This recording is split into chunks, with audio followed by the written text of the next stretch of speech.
शेरपुर नगर एक बहुत ही संपन्न राज्य था।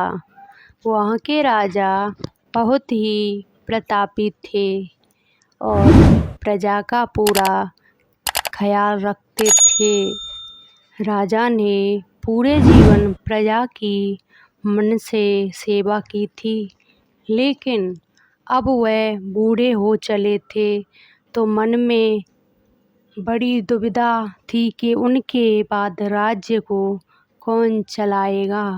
राजा साहब के 3 बेटे थे। अब तीनों ने एक ही गुरु और एक ही विद्यालय से शिक्षा ली थी, लेकिन राजा यह निर्णय नहीं कर पा रहे थे कि कौन राज्य के लिए सबसे अच्छा उत्तराधिकारी है। अब राजा ने तीनों बेटों की परीक्षा लेने की सोची।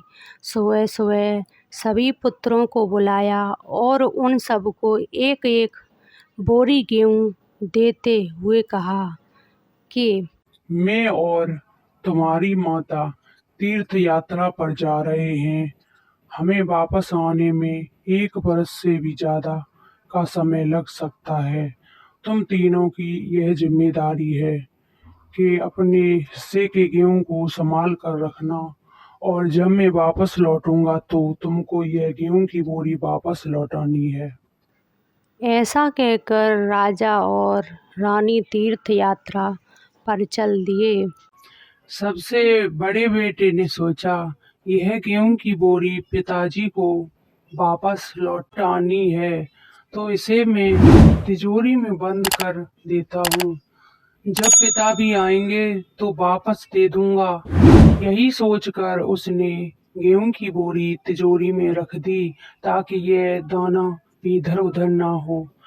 दूसरे बेटे ने सोचा कि तिजोरी में तो गेहूं सड़ जाएंगे, गेहूं को खेत में डलवा देता हूँ, जिससे गेहूं की अच्छी फसल होगी और पिताजी को 1 बोरी गेहूं की बजाय कई बोरी गेहूं दे सकूंगा। अब उसने न गेहूं के लिए अच्छा खेत देखा और ना ही अच्छी उपजाऊ जमीन देखी और ना ही खेत की घास फूस को साफ कराया। बस ऐसे ही एक जमीन में गेहूं डलवा दिए और कभी उनकी देखभाल करने नहीं आया। उसे लगा कि अपने आप फसल आ जाएगी। तीसरा बेटा ज्यादा समझदार था। उसने अपने मित्र के साथ मिलकर एक अच्छा खेत देखा जो बहुत उपजाऊ था। फिर उसकी मिट्टी बदलवाई, वहाँ घास फूस की सफाई करवाई और फिर विधि अनुसार गेहूं के दाने खेत में पूरी लगन और मेहनत से खेत की हिफाजत की। समय पर खाद पानी सब कुछ दिया। साल भर बाद अपनी पहली फसल आई। उसने फिर से उसे बोया और खेत खलिहान लहलाने लगा। यही कोई 3 वर्ष बाद राजा और उनकी पत्नी वापस आए। तीनों पुत्रों को देखकर बड़ी प्रसन्नता हुई। साथ ही मन में इच्छा थी यह जानने के लिए कि बेटों ने गेहूं के साथ क्या किया होगा। पहले पुत्र ने जैसे ही तिजोरी खोल के दिखाई, अंदर से बहुत बुरी बदबू आ रही थी। सब कुछ सड़कर राख हो चुका था। पिता ने कहा, ये अन्न है जिससे मैं सबका जीवन चलाता हूँ, और तुम इसकी देखभाल नहीं कर पाए। तुम क्या राज्य को चलाओगे? अब दूसरा बेटा राजा को उस जगह पर ले गया जहाँ उसने गेहूं को डलवाया था। वहाँ जाकर देखा तो जंगल था। बड़ी बड़ी घास फूस खड़ी थी। गेहूं का तो नामो निशान ही नहीं था। राजा बहुत नाराज हुआ और उसे राज्य का उत्तराधिकारी बनाने से मना कर दिया। अब तीसरा पुत्र पिता को अपने खेतों पर ले गया। वहाँ दूर से ही एक अलग खुशबू आ रही थी। गेहूं की फसल लहला रही थी।